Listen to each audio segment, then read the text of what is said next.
তো hello guys, আমরা এই সকালবেলায় ঠিক আছে একটা ভিডিও মেক করছি। তো তোমরা ইংলিশ স্পিকিং কিভাবে আরো খুব ভালোভাবে কিভাবে করবে সেটা নিয়ে আমি আজকের এই ভিডিওটা বানাচ্ছি।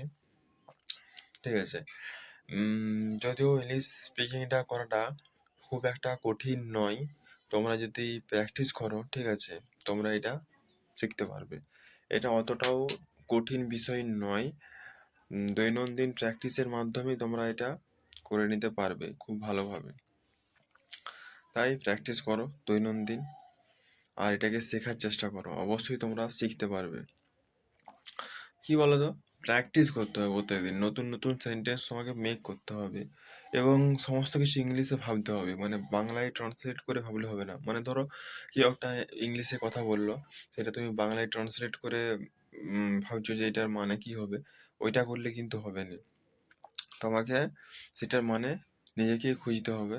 ঠিক আছে, এটা বুঝতে হবে যে কি মানে বলতে চাইছে। ঠিক আছে।